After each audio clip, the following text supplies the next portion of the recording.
Petite astuce, pour raccourcir votre ficelle, vous pouvez faire un nœud ou alors l'enterrer autour de la barre. Ça, c'est la position d'équilibre, ce qu'on appelle la position d'équilibre du pendule.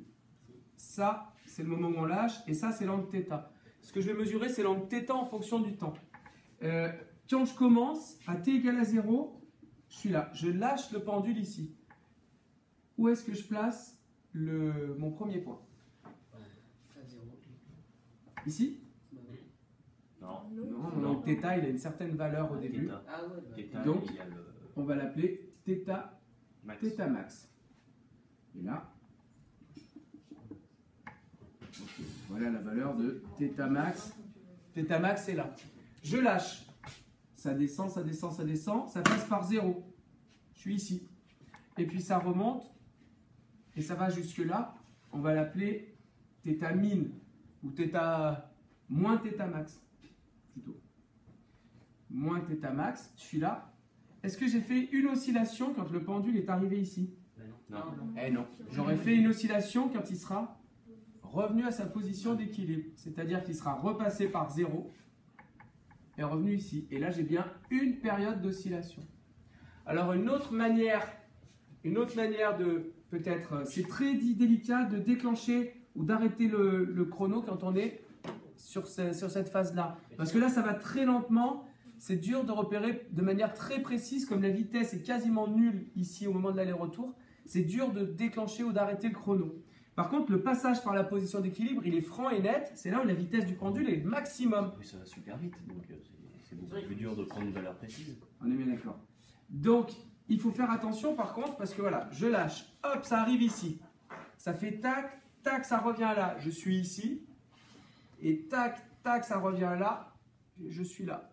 Ça veut dire qu'il faut faire attention à ne pas dire qu'une période c'est tac tac. Une période c'est si je déclenche le chrono, j'arrête pas, j'arrête.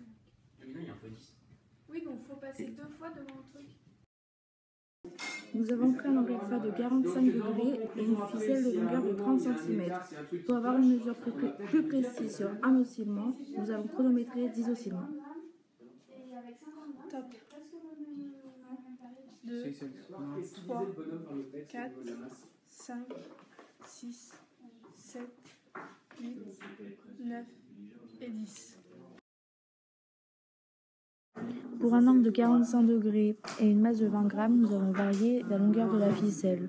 Pour 30 cm, nous avons trouvé un oscillement de 1,125 secondes. Et pour une longueur de ficelle de 20,5 cm, nous avons trouvé un oscillement de 0,953 secondes.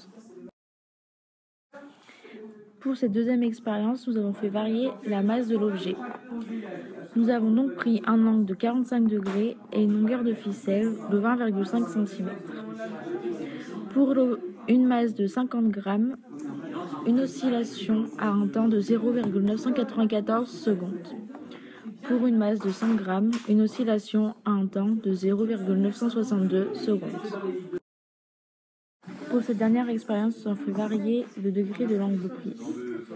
Pour une longueur de 20,5 cm et une masse de 100 grammes.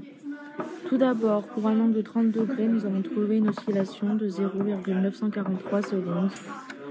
Ensuite, pour un angle de 45 degrés, nous avons trouvé une oscillation de 0,962 secondes.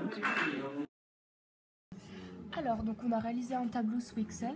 Donc ici, on a mis la période en secondes, ensuite la longueur en centimètres, et puis t carré, donc la période au carré.